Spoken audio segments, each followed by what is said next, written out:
Hey, you don't look confident, Bo. You don't look confident when you're doing that. You don't look confident. Are you ready for the best Kansas City Chiefs insight? Welcome to the Four Guys in a Bar, sponsored by Chiefs Blitz.com, presented by UnderdogFantasy.com. Here's your Chiefs Blitz host, Nick Athen, with Lou Montagna, Andre Tillman, and Hence He got the winning Super Bowl touchdown. Okay, got a catch. Anybody could have made that catch. The Kansas City Chiefs select Josh Simmons, offensive tackle, Ohio State. You did it, man. Congratulations. Congratulations. Guys, y'all got it, comic. Guys, y'all. I don't know what the trade details are. Hold on. Woo! They got Worthy. Xavier Worthy. Isn't that crazy? It's been 11 months since the Chiefs won the Super Bowl, and we're it's gone by so fast. Oh, it's time to piss straight off. Pull up a picture of 81. Let's do it. Let's do it. Here we go. Here we go. Brashard Smith. Brashard Smith. Let's go. There it is. The Chiefs have done their perfect draft. Dre's gone. I don't know where he's gone. Yo, welcome to the show. It's a Chiefs Blitz night. Breaking down the plays, keeping everything tight. From Mahomes to the defense, we give you the scoop. Real talk, real stats, we the ultimate truth. That's right, gang. We are back and better than our last show, we hope. We're down a player, right? Next man up or no man up. Nick Athen, wherever you are, hello. It is Wednesday, and we all know what that means. It's Chief Who Day. Looks like we'll be talking a little bit about the running back room. Perhaps offensive line will come up, coach.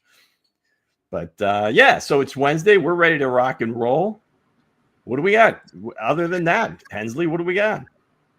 We will be talking about the running back room today. You know, even though, I was watching a Troll Show intro, me and Lou and the guys was happy about one particular running back that's on the Chiefs that's not getting used just yet in 2 weeks of the Kansas City Chiefs. Elijah Mitchell, yeah.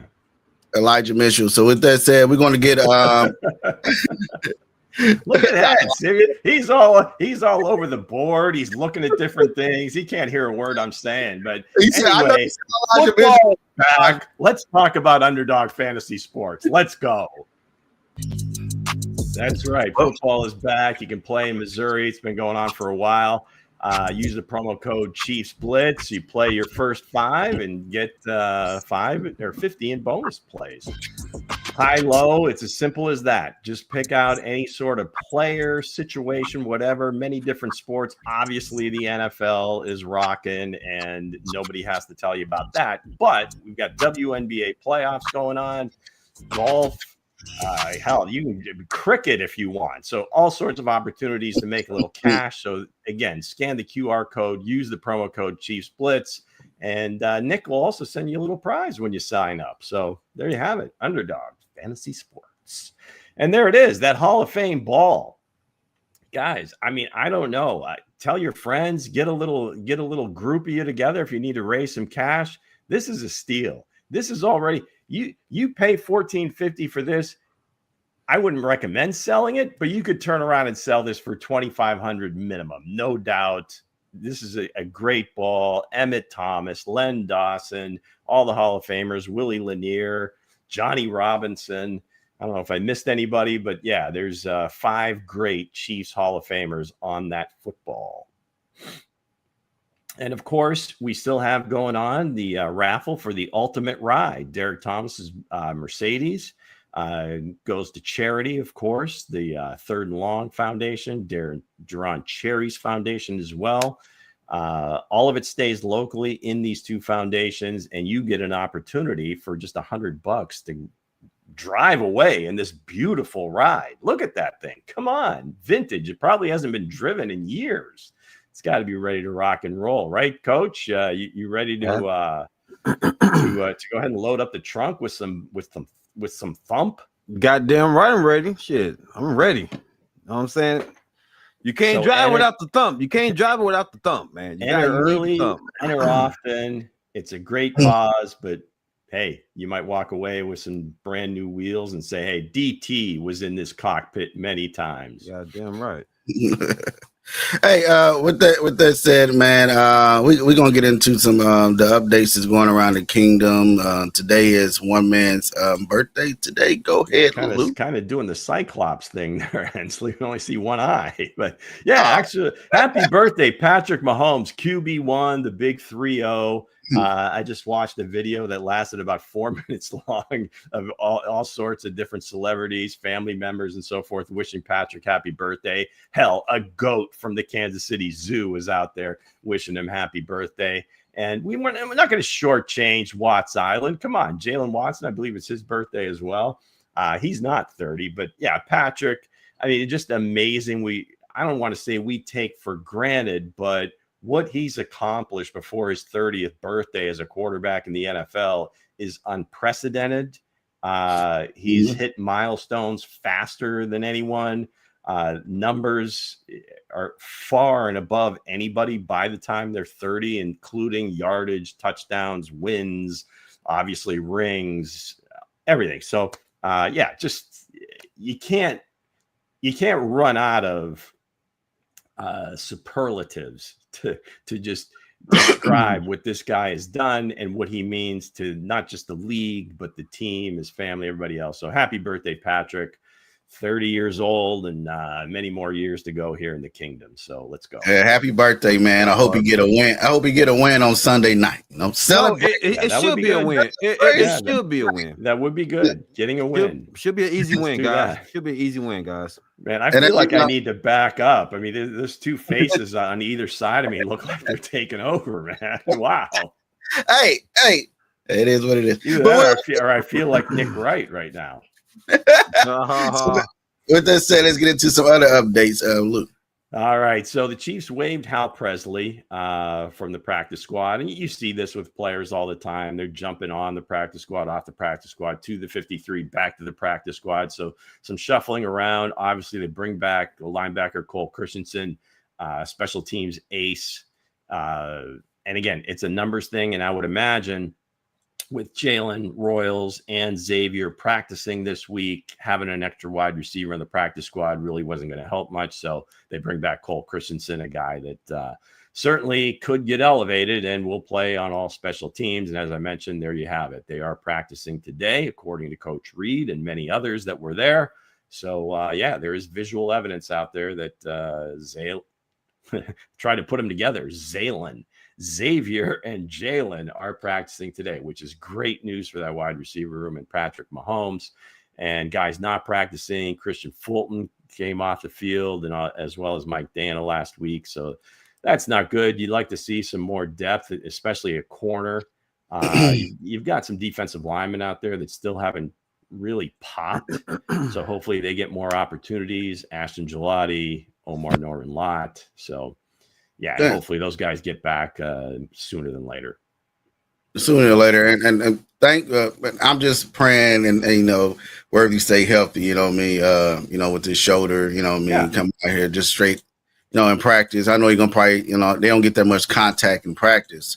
You know what I mean. So we'll see. I don't think they put him out there if they don't feel like, you know, if they feel that there's a huge, I mean, it's a huge chance that he does get re-injured. They're not, I mean, no way is he playing. I don't care how much he wants to be out there. If they feel like the injury is such that now it can happen. Mm-hmm.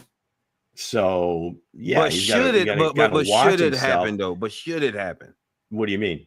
Should you put Worthy out there? Should you get him out there? Well, if they feel like he's able to play and he can protect himself, then yeah, why wouldn't you?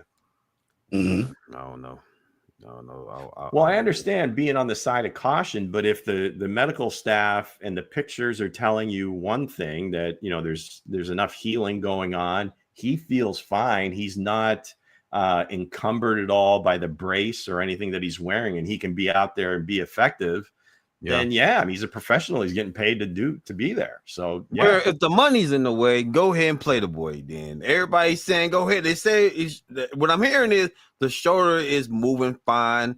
So hey, with that being said, man, go ahead and play him. Go ahead. I'm just saying on a cautious tip, as being a human being, he's like, man, I don't really want to rush it, but They paying you the money, bro. Go out there. Well, and get you're assuming they're rushing it. I mean, if they're saying medically they're clearing him to play, in other words, he's okay. There's no greater chance of injury. The chance of injury is just as great as if he wasn't dinged up. Most everybody by now has something going on. That's true. They've played a couple of games. If you've been out there for any number of plays, something is sore, something is not right. Maybe you got a jammed finger, shoulders a little sore, whatever. But if they feel, hey, he can protect himself, he is not, encumbered by the device or whatever they put on him to keep that thing steady, then hey, you know what, Lou? You're right, man. Hey, they paying you money anyway. Paying you good money anyway. Go out there, man. But like you said, everybody in the NFL gets banged. If any of those things that I mentioned, there's some question to it, then I would say they'd probably say, "Wait a second, we'll just hang back another week." Okay, well. But if everything's go, then yeah. If he feels it, if he feel like he can go ahead and go for it, man. I'm ready. Other than Worthy, I'm ready to see what Royals can do. Right? We've seen what he did in college and everything else. You know what I mean? But we didn't hardly see them a couple, in the preseason, but not much. Not much. So this is when he was out there. He didn't look lost. I mean, he looked like he'd been in the offense for a couple of years. So. Right. I think it's once he gets his wind going, and that's probably going to take a few weeks of game action. No matter what you do, you can never simulate game action. I don't care what sport you play. You're only going to get in football shape by playing real football. And that's, you can simulate as much as you can in practice, but they really don't go 100%. There's not a lot of hitting going on in NFL practices during the season. So, yeah, I'd like to see Jalen get some reps, over Sunday night for sure. I'm ready to see it Sunday night. So with that said, Lou, what you have for us today? Oh my goodness, it is Wednesday, hump day, but more importantly, gang, it is Chief Who? That's right. That's our favorite game. It is the number one game on YouTube. Look it up. It's all there in black and white. So here we go. Our first two winners of the season have been Kareem, week 1, and then John Harrison, week 2. Last week for Robert Tunyon, sorry. So I am going to read a series of concocted clues. They tend to make sense to me, and then some others, evidently. They do guess off of this, so I must be doing something right. And then you get the opportunity. So in the chat, if you have an idea who it is, or one of the clues hits you and says, I think it's that guy, go ahead and throw it in there. And that also helps you climb the list in Hence's algorithm, which will also maybe gain you a prize at some point. So there's nothing but winners at this site and on this show. Tell your friends, subscribe, like, share, all that stuff. So without further ado, let's tear this sucker up. Let's go. Clue number 1. This chief, as a senior in high school, was the large school county player of the year. Was the large school county player of the year, of course, in his state. Clue number 2. As I think it was a clue last week, he attended a basketball school. Went to a predominantly known for basketball where he went to college. Clue number 3. He was all conference his last 2 years, first team and second team. So I don't even know if you can say junior, senior year. Anyway, 2 years, whatever years ago, he was first team in his, what was been known as his junior year, was second team in his senior year. And then the final clue. Okay, Demecchio, what do you got out there? You got Noah. It is not 50 Shades, but that's a great guess. The last clue. He will forever be linked to one of Spags' favorite players. He will forever be linked to one of Spags' favorite players. So not a lot of action happening in the chat right now. DeMecchio's throwing out Noah Gray, and that's cool. So I'm going to read these again, and stop me if you need clarification. All right, so as a senior in high school, in the large school section of his county, he was player of the year. He attended a basketball school, and I do that with quotes, but they're more known for basketball than they are football. He was all conference his last 2 years, second team and first team. Last clue, he will forever be linked to one of Spags' favorite players. So do we just have like a small group today, Hensley, or I'm not seeing a lot of activity. Well, we can go on. I'm not feeling good about people in the chat right now. So if you have a guess, go ahead and throw it out. Well, I have to say, you said he was he's close to one of Spags' favorite players. Forever be linked to one of Spags' favorite players. And his Chiefs is a current Chiefs, correct? Always a current Chief during the season, yes. And so I had to say he's linked. So Drew Tranquil. So they are next to each other. Nick Bowden is Spags' favorite player on defense. He's quarterback on defense. So I had to say Drew Tranquil's next to him, or is Leo Chanel, one of the two. Okay, so we'll go with one guess first. We'll go with you're gonna try to be slick and double down with one. Nah, bro. I see your logic there, and I'm with you, but it's not Drew Tranquil. Oh, okay. Coach, what do you got? Juju Smith. Juju Smith-Schuster. Now, how do you put that together? I don't know, man. Just throw it out there, Lou. Oh, hey, so we guessing. So you've got no. Hey, I'm just guessing, right, man. Off the top of the head. Goodness, what are we doing? Throwing darts? Let's go. We're better than this. Hopefully, you hit John the bullseye. Harrison says Josh Simmons. Okay. This is definitely going to be the last clue, a bonus clue. Where he went to school is also the alma mater of an NFL MVP.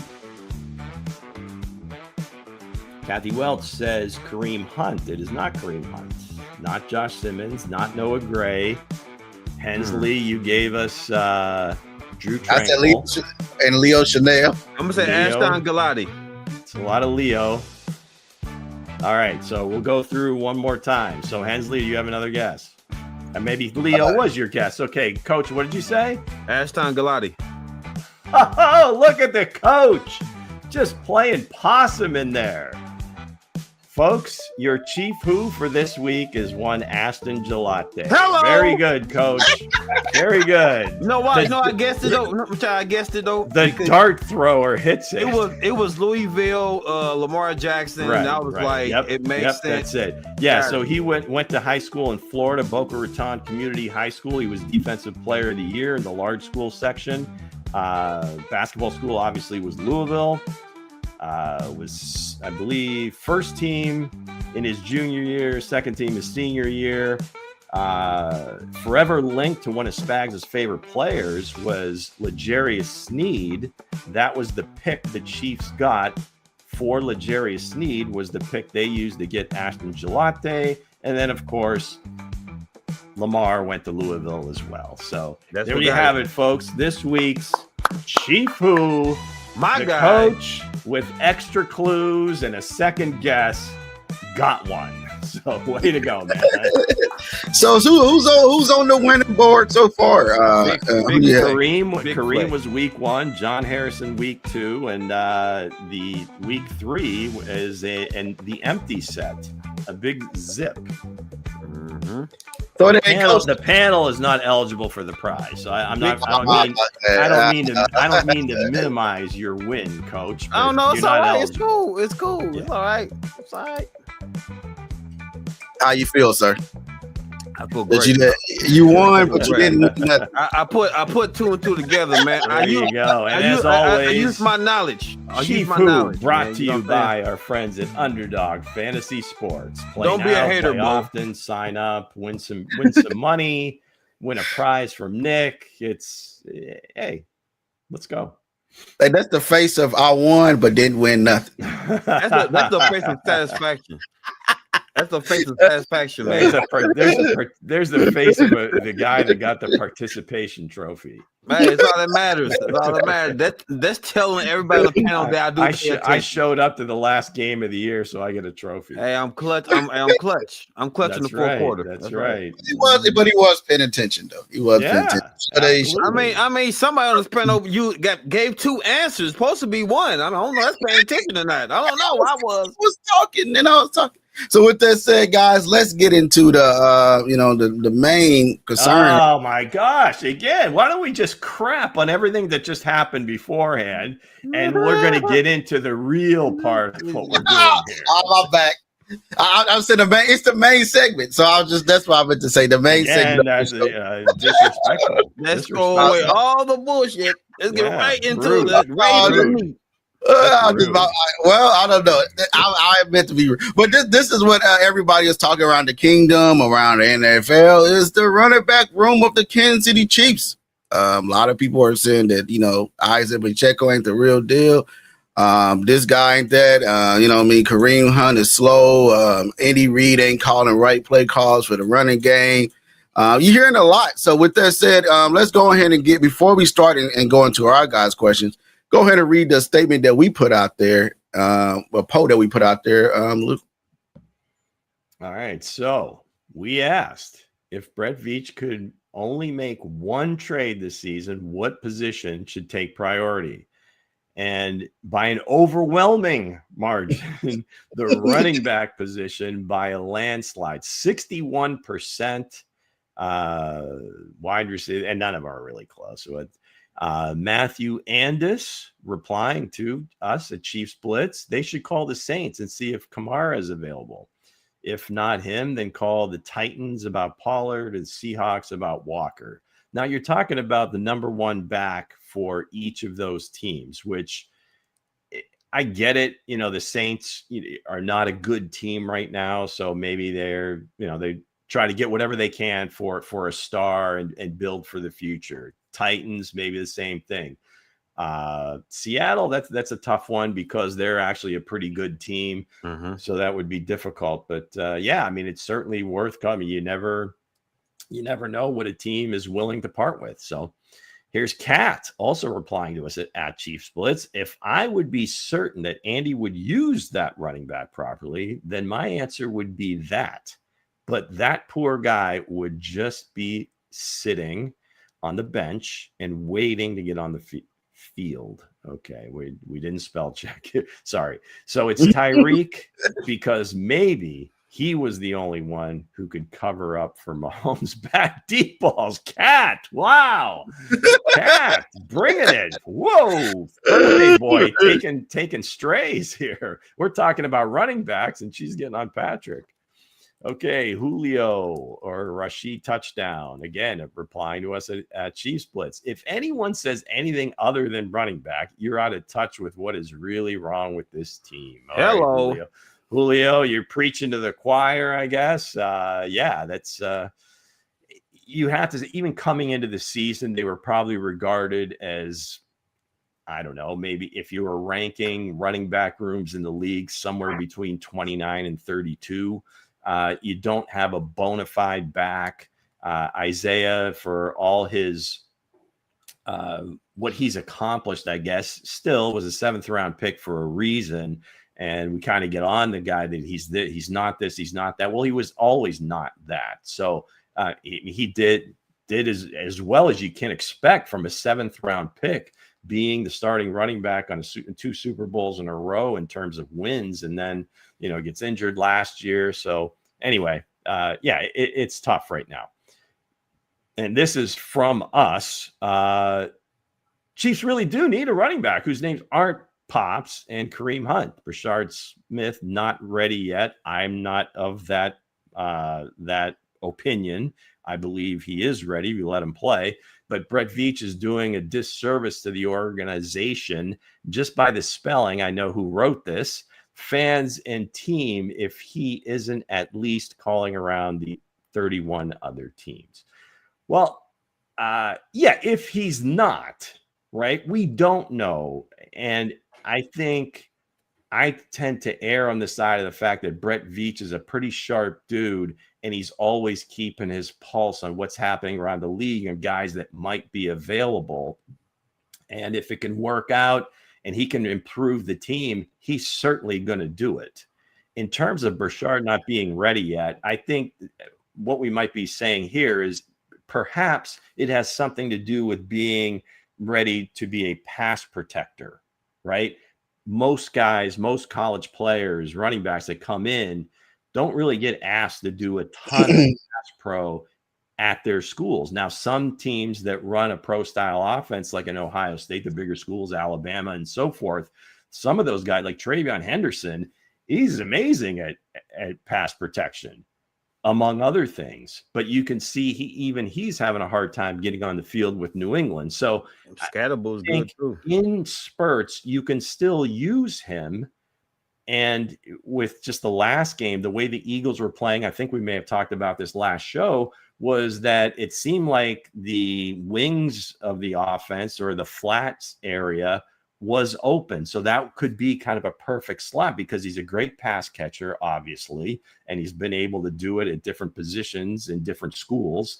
So get him out in open space, see what he can do. You don't necessarily have to have him in there on every down and running between the tackles or in known passing situations like 3rd and long, and you know that other teams blitzing. So you can still get some spot duty and get something out of him. So bottom line is this: the Chiefs are never going to be a great running team, right? That's just not in their DNA. But all they have to be is a good running team and a good pass protecting team, and also be able to get the ball out to guys in space. So, you don't have to have, if you're looking at certain teams out there that are primarily run based, it is going to look a little bit different. The offensive line is going to look different. Your play calling is going to look different. But as long as you have Patrick back there, you're not going to want to take the ball out of his hands too much, but enough so that he's not getting, running for his life because they're pinning their ears back. Does Isiah Pacheco role need to be reduced? You're on the hot seat here. You're on the hot seat here, Hensley. I was waiting on Lou to answer. Go ahead. But I think his role need to be reduced. You know what I mean? Even though when Eric Bieniemy was here, he always was getting on the kid about running and, not looking into the, open spaces, running right into the back of the line. And, and that's what you've seen on Sunday, right? You've seen, I even seen some open spaces that he could have cut back. There's no cutback. He just, his playing style, it looked like his playing style is not fitting the Chiefs anymore. They're looking for that a more, ground and pound, agility back, and they don't have that in Pop right now. So I feel like his role needed to be reduced. I think, give the other guys some shots like Kareem, or you sign Mitchell. We've seen what Mitchell did before he got hurt over there with the 49ers. You know what I mean? You got Smith as well. So, yeah, I think his role needed to be reduced, on the team, because pass blocking is not there as well. So, yeah, reduce. I want to say I get that too. I'm gonna say balance it out between him and Kareem. I think they still a good 1-2 punch. Again, Pac just gotta be patient. You just gotta be more patient, man, because I like the combination of those two. I think Pac does produce. He's probably, I want to say probably out of Kareem and Pac. I think that Pac probably got just a little bit better, averaging a little bit better than Kareem, but that's a good 1-2 punch. I really don't see, why his role should be reduced. You know what I'm saying? Because like when Pac is on, he's on. You know what I'm saying? He's going to get you some tough yards. So I don't know. I think Pac's okay. Yeah, not a ton to be reduced at this point. I think he had 5 carries the first game, 10 carries last game. Mm-hmm. So I think the problems lie, much deeper than that, because the offense hasn't changed. Right. I mean, I don't know that they've really changed anything at all. The blocking schemes all look the same. Everything looks the same. So he was pretty effective his first 2 years. So then he gets injured, and now he's just when he came back last year, I don't think he was fully healthy, but he tried to give it a go. So I think maybe this year they were trying to say, okay, what do we have in this kid? We think maybe we can get through the first part of the season. So it goes deeper than this. We'll probably get into it a little bit deeper with the other questions. So it's hard to really reduce when the sample size so far has been so small. Right. But let's get into the next question. Luke, go ahead. All right. So is Kareem Hunt the Chiefs' best option at running back right now? Nope. I would say no, because Kareem Hunt is a fullback right now, this later day in his career. You know what I mean? And that's how I look at him. A fullback that can get short yards, that can get you your yardage that you need on tough and ground, pound it, you know what I mean, when you mauling the defensive line down. That's what your back kind of Kareem back was. Now, back when he was first came into the league, yes, he was an every down back, but you can see that the slowness of his age is catching up with him. You know what I mean? So the best option right now, I could say Brashard Smith, or I could somebody else on somebody else's roster. I don't see is I know Dre said the best 1-2 punch, but this was the best 1-2 punch last year before he got hurt. You know what I mean? And it wasn't looking that great. You know what I mean? Like Lou said, it's the same chords, like the same stuff is going on. Why not just change it up? You draft a guy in the 7th round, give the guy a shot. You know what I mean? So at this option right now, I will not say Kareem is the best fit to be the starting running back right now. No, I would definitely say he is a good fit for this offense. We just need more touches. Need more touches, man. You know what I'm saying? Because he's a bruiser. He's gonna wear those defenses down. I like what Kareem brings to the table. I like what he is, and like Pac to me, he's gonna speed burst. I don't know. Sometimes we don't know what the hell Pac's doing. Sometimes, man, he just run through shit. Sometimes he don't pay attention. But I think Kareem Hunt definitely fits the offense, man. He can pass block. He's pretty good pass blocking and whatnot. You said he was the best 1-2, sir. No, he is. But I'm saying I'm just breaking down why Kareem is the best option right now at running back, like the running back, because he knows how to get the job done. I know it's boring. Sometimes I think it's boring too, but he gets the job done. Those 2s and 3s will add up, So I think Kareem is honestly is pretty good in my book. I think he's pretty good in my book. I don't think there's no need to change. Yeah, I think if they were going to be a pound the rock team, then maybe Kareem would be the best option right now based on who they have right now. But in the Chiefs offense, when it's the most explosive is when they have a back. Kareem, you missed it. They have a back that can get out in space. Whether it's catching the ball, getting outside, and so forth. So yeah, Kareem right now, he'll get you like 3 and 4 yards, maybe 5 yards.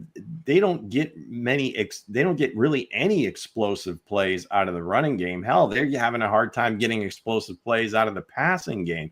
So that's what I was saying, in terms of Brashard, is that if we're not going to get explosive plays out of the guys that are playing, why not give this kid 10 or 12 snaps? Yeah, and see where that goes, because it's not like these guys are really doing much with the snaps that they get. So I mean, unless his pass protection is just completely awful, and they just don't, they're almost afraid to have him in there. Give him like 10 or 12 plays that he can run. He can go in there and get the ball and get the ball in space and see what happens. I agree. Let him have an opportunity, because the only other thing, the unknown right now, is Elijah Mitchell. I'm sure if he was completely healthy and they trusted him, they felt that he was healthy enough to take on a normal workload at this point, I think they probably would have him active, right? The thing that Brashard gives them is a kick returner. So, they're able to keep him active, where Elijah Mitchell's not going to do that. So they've got some decisions to make, obviously, if they feel that's a big enough problem. But I think it's more, and I think we'll get into this later, is to what they're scheming for and what they have. versus what they have, because sometimes I don't think it's a good marriage. It's like two different, it's like opposites trying to figure it out. Yeah. Well, I think our Chiefs Blitz account figured it out. They put this out there. Of course. Oh boy. Okay, look at Mango, Mr. Funny, that British humor coming out. Let's go. Yeah, let's do that. We should put Gardner Minshew, okay, quarterback one, and use Mahomes at running back at this option. He's the leading rusher. He's the leading rusher. Do they have the show Great Britain Has Talent? Can we get Mango out there, doing his act in front of Simon Cowell and see how that goes? All right, so let's get to the next question. So here we go. We've touched on this, but should the Chiefs unleash rookie Brashard Smith? Unleash, unhinge, make the man go crazy out there. I would say put the guy out there, man. It's his time. You don't put the guy in one snap. You know, he's the fastest running back on your team, the best running back with the best hands on your team, the best running back with the best routes on your team. Use the kid. Unleash the kid. Don't just have the surprise possession in your back pocket like, oh, I have to go to ticket. I'm going to use it at any moment, and don't use it and lose the game, right? You got Isiah Pacheco out there running the back of people's jock strap. You got Kareem Hunt only getting 2 yards per carry with his cane. We don't know. So you got to use rookie Brashard Smith, the guy that got speed. Lou was all hyped for this kid in a draft, and the Chiefs actually drafted him. And you know me, what's his name? Johnson for the Tennessee Titans. What's his name? The running back for the Tennessee Titans said he's the best running back he done seen to come out of the draft in a long time. You know what I mean? Him being a wide receiver, with the speed and everything. When I first seen the kid from playing with the Mustangs, I said, heck, he kind of looked like Jamal Charles, the cut and building and everything else. The man put up almost 1,700 rushing yards. 17 hard yards, boy. 1,700 rushing yards in college. And we said, I hate when coaches do that, right? You gotta let the guy play. Put him out there. Unleash the kid.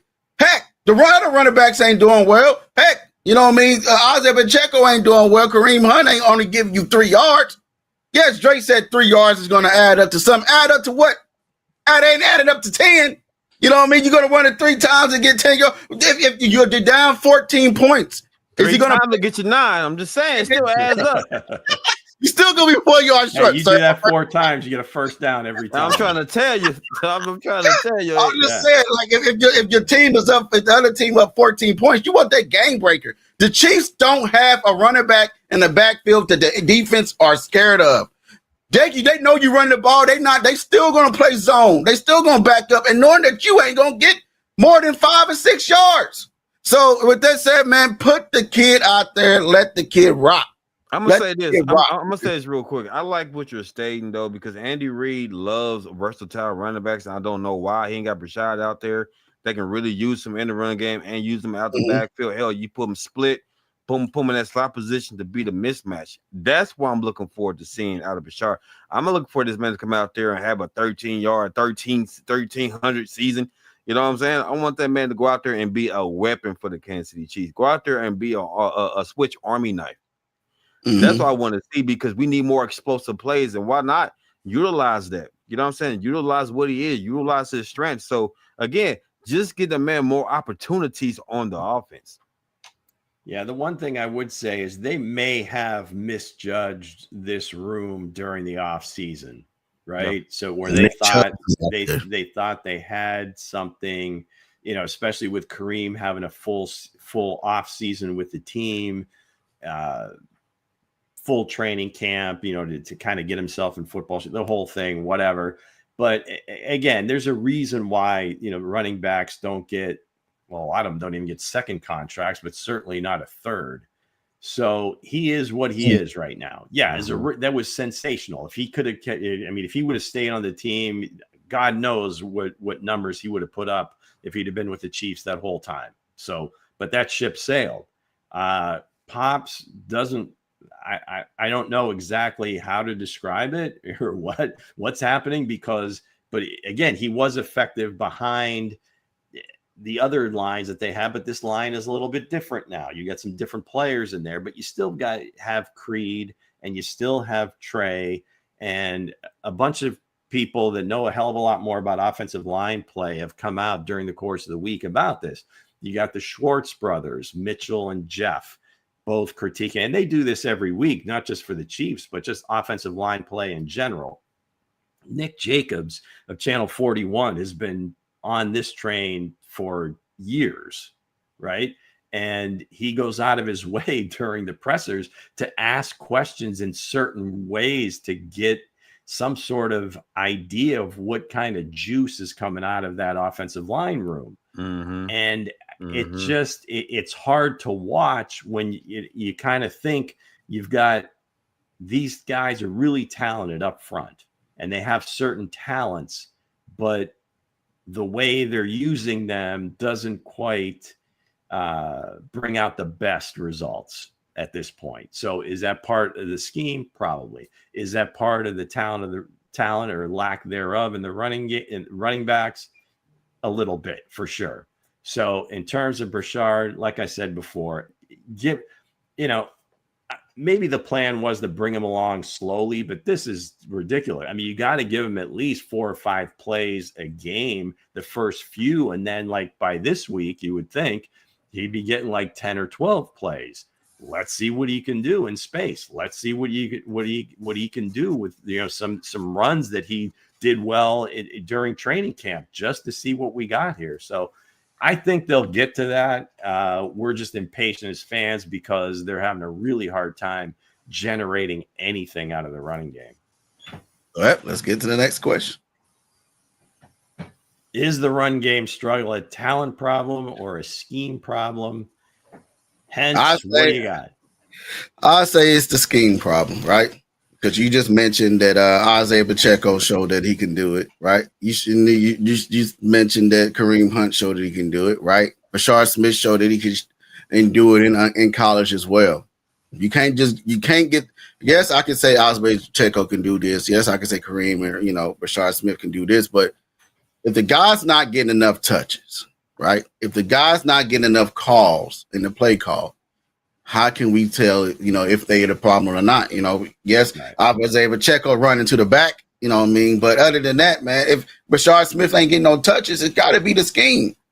You got the receiver in Thornton. Yes, they still ain't kind of making checks. You got Travis Kelce's going to show up when he shows up. Then you got Juju Smith-Schuster and all these other guys out there as well. But right now, this offense going into last year, and heck, the year before that as well, it's looking like a more of a scheme problem because the offense ain't averaging 30-some points like they used to. They're not averaging and putting up 41 points they used to. This is a 10-point, if that, offense right now. So it's got to be the scheme problem. I don't think it's the talent problem. For me, I'm gonna say it's definitely the scheme, bro. It's definitely the scheme. The talent to me is right there. It's just it's the opportunities for these running backs. And what they're dialing up against these defenses, you know what I'm saying? It's like, what are you calling? Because like I said, you got the talent. You got speed, power, and you got a guy that can be a switch army knife. You have the talent there. It's just the... Well, he froze. What you got to say, Luke? Yeah, I mean, we've talked about this a little bit, and it's just, if I guess some of the running plays that they're calling right now, you've got a lot of pulling, you've got, some different things happening that it's for one reason with the personnel they have, whether it's the line, running backs, I think it's a little bit of both, that doesn't seem to be working as well. So that playbook is deep. Maybe they go into a little bit more of a power running game and really get behind, Creed and Trey, and then use the other guys. I'm sure Kingsley, we've said it all. I mean, it looks like he's much more comfortable in the run game coming forward than he is pass protecting. Now, I'm not saying you completely flip the offense and you're going to run the ball, 60% of the time. But on those 20 or 30% of the time that you run the ball, maybe you go a little bit more power and see what you can do with that. And then, we really can't say from a talent perspective in terms of Brashard because he just hasn't been on the field enough, right? I think somebody in the chat said, well, they see him in practice. Well, sure, they do, but they keep making him active, right? So if it was that big of a problem or he wasn't quite there, you would think, they would elevate Elijah Mitchell, unless now he's a problem too. But I really don't see that. And I don't want to go down that rabbit hole. I think it's just an opportunity thing. And then maybe trying something a little bit different and play to the strengths of kind of like your big offensive lineman, so that it's not so much, I don't want to say finesse, but less finesse and a little more power, and see how that goes, right? Mm-hmm. If that's the same thing, you're running into a brick wall there too, well, then, you've kind of exhausted that piece.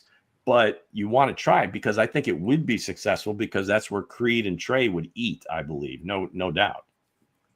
John said they better be running the ball. They better run the ball this week. They Giants can't stop the run. They are giving up 355 yards. Yeah, well, the Cowboys. The Cowboys didn't stop anything last week. Hey, I ain't gonna lie. Listen, like, the crazy thing about it is, yes, John, you are correct, but are they going to do it? Probably not. So probably ain't gonna do it. Little Pops, when he went back to Jersey last time against that may have been his best game, was against the Jets. Maybe being back in Jersey gives him a little juice. So hopefully that'll help.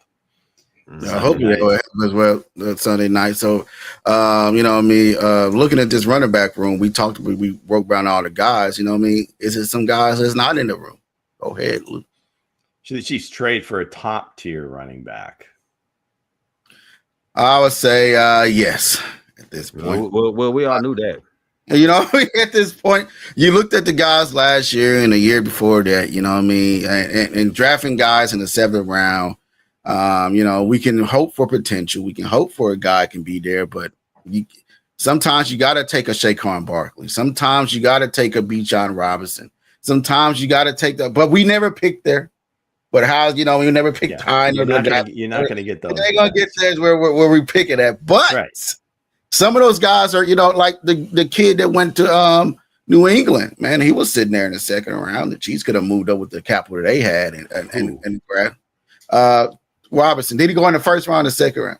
Travion Henderson, did he go in the 1st round? He went in the 1st round, right?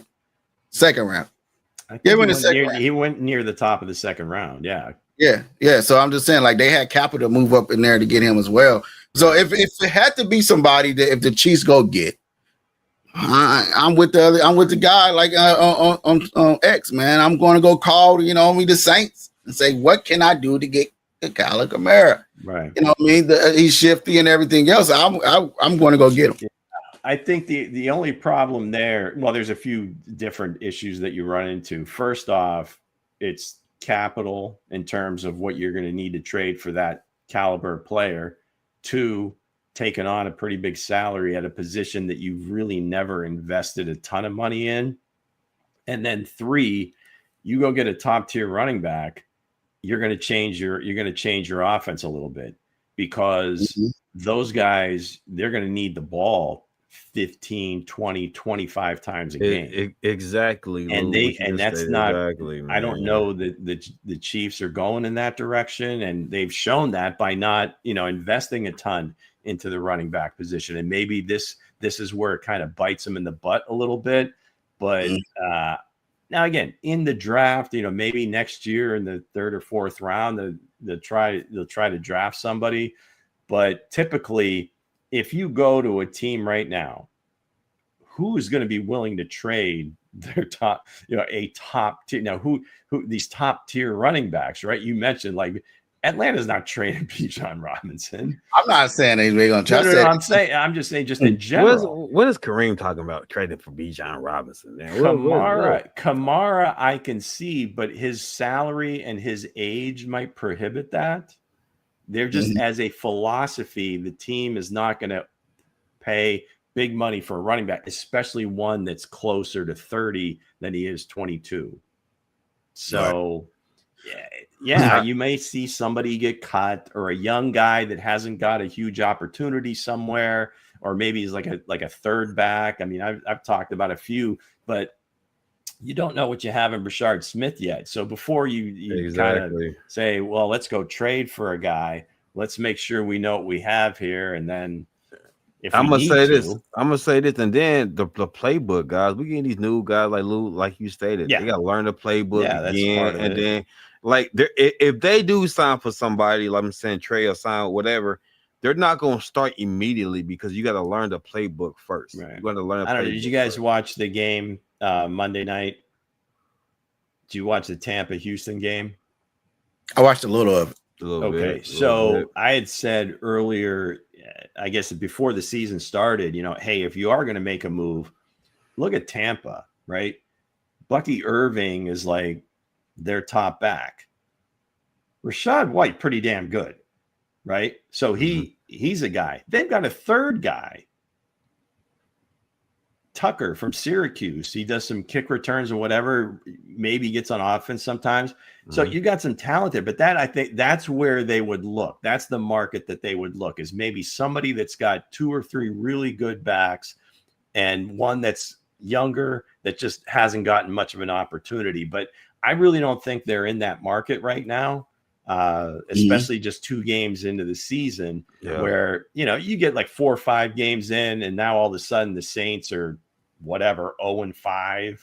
Maybe they start selling off parts. I just say it's the scheme fit again. It's like we don't know what Smith can do yet because he doesn't get opportunities, so we don't know. Well, Elijah, I don't know if he's banged up or not. Like I said, we have 3 decent backs. Healthy Maybe scratch. It's the scheme.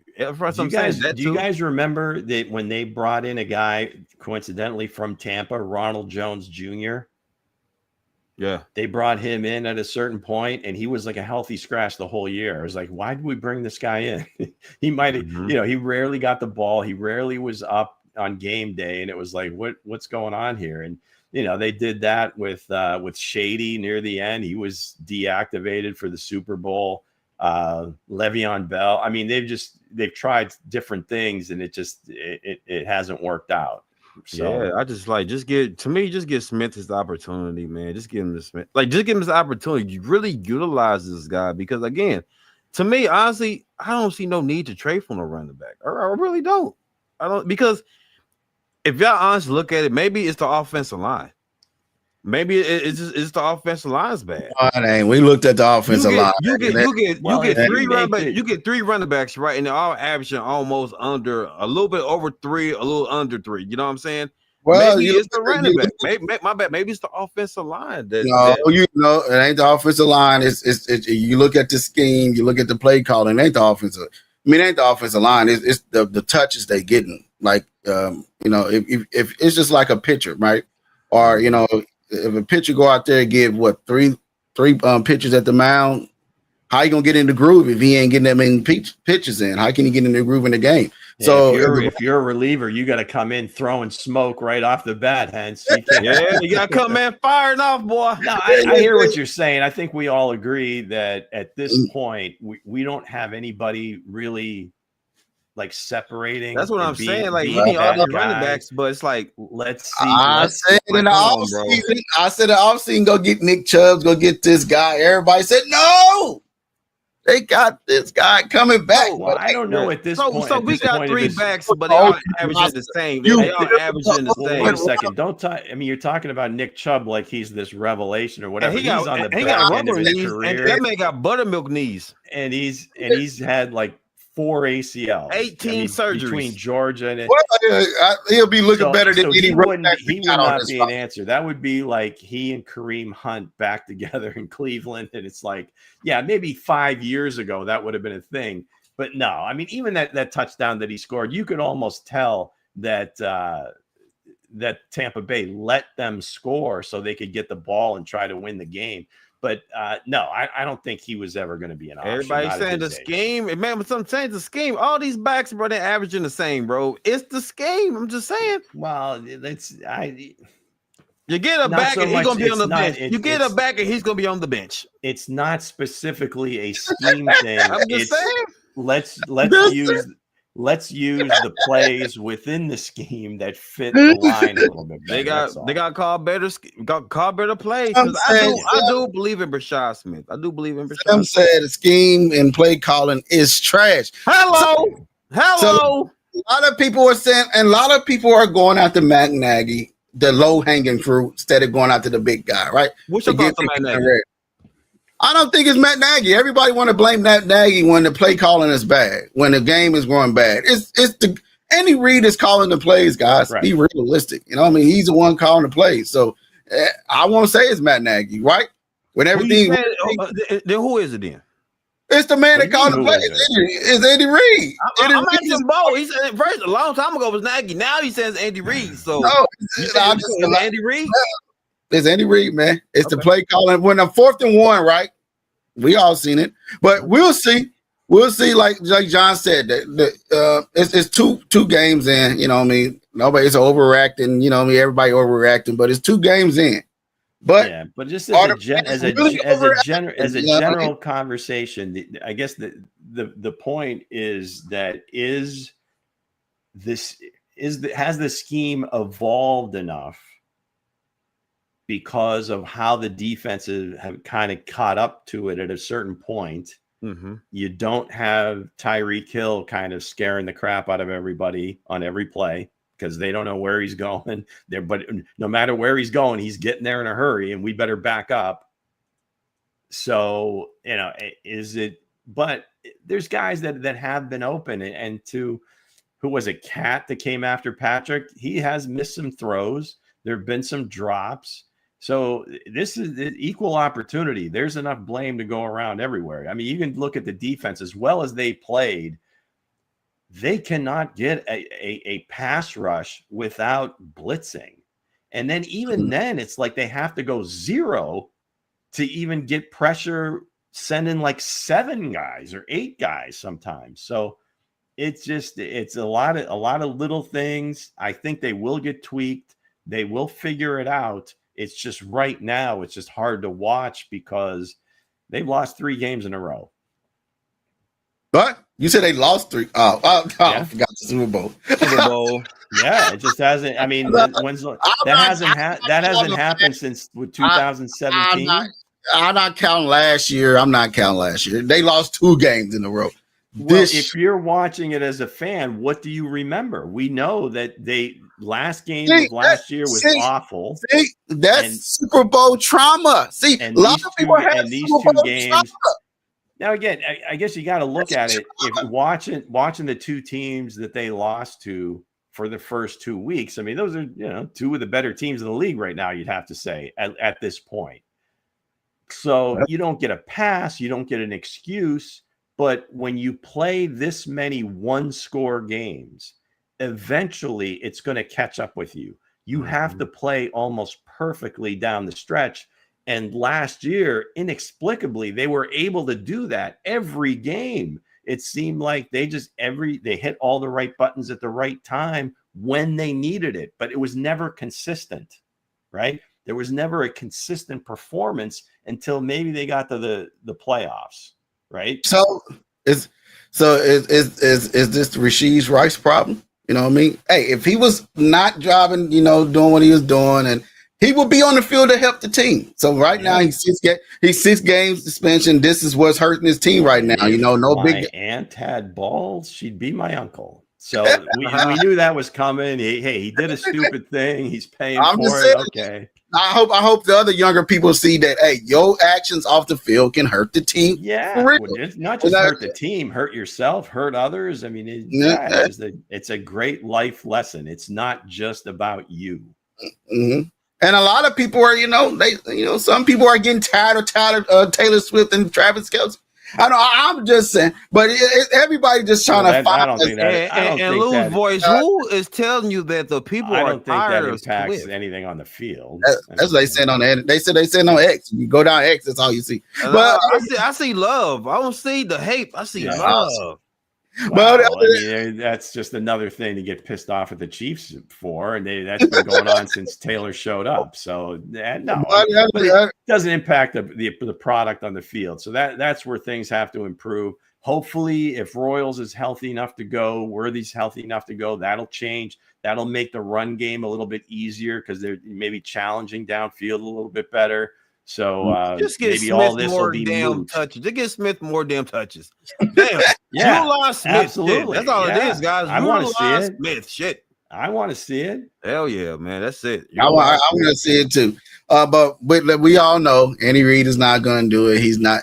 Well, last time I see Andy Reid like actually go deep into the running game, that was it not Isiah Pacheco? It was Clyde Edwards-Helaire, you know what I mean, against the Buffalo Bills. I think he had almost 200 some yards rushing. That was the COVID year.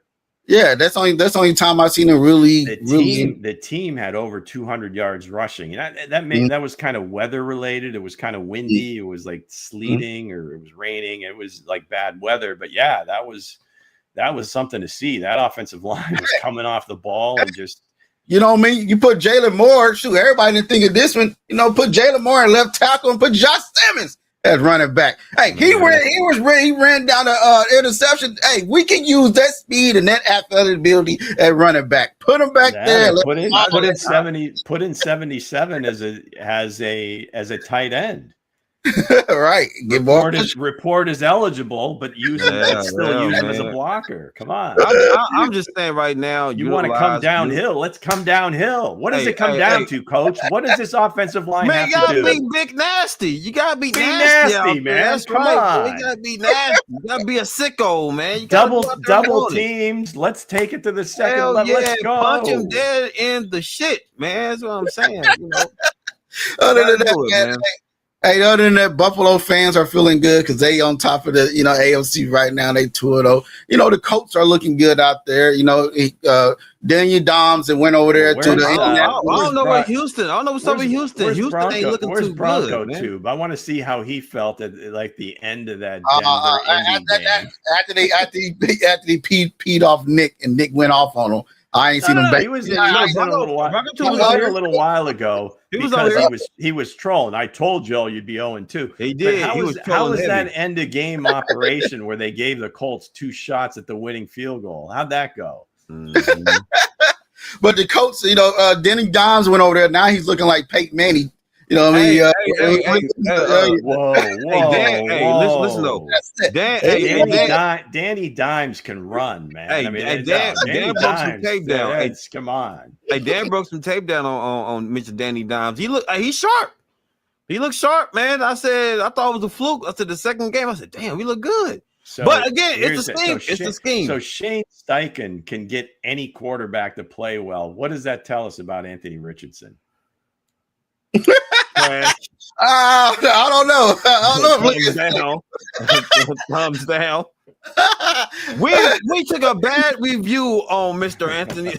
we see one game with the Gators. Like, oh my God! Again, a lot of Chiefs fans, just new Chiefs fans, that's Patrick Mahomes era Chiefs fans. Now they are feeling what we felt. The losses, the back-to-back losses. Because my son was like, everybody at school is talking about, man, why are we losing like this? I said, man, we remember trash bag days, stuff flying around the bed. It wasn't as worse of them days, bro. We couldn't get past it's not that bad. And I would tell your son, I would tell your son, those are the casuals. Those are the people that got on the bandwagon and it's like, oh yeah, I'm a Chiefs fan, whatever. Yeah. But but I tell you what, this is when you know somebody's a fan or they're a fake fan, is when as soon as the team starts losing, they start bitching about every part of the game. The offensive line has to go. The coaching has got to go. So they're not really a fan of the team. They are a fan of winning.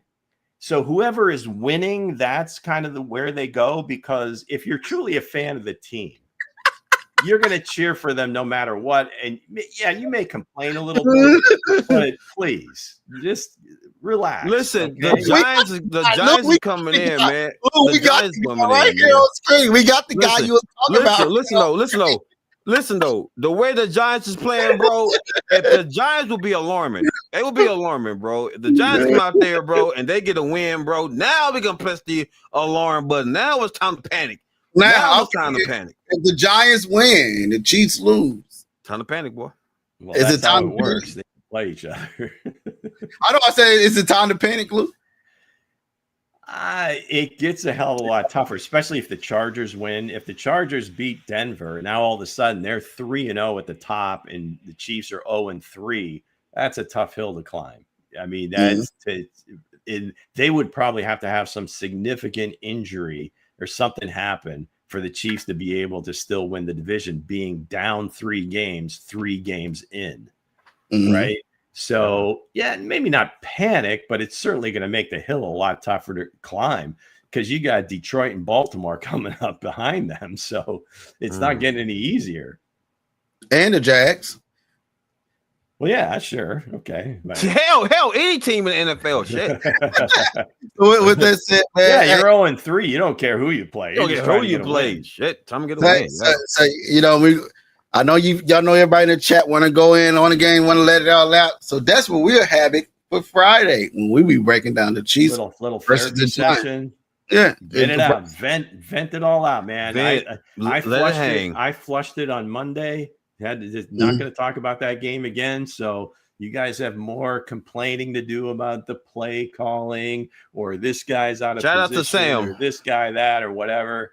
Hey, just get ready to strap it up Sunday night and let's go out and get a win. Come on now. All right, guys. We'll see you guys when we break down the Chiefs versus the Giants. Peace. Yeah.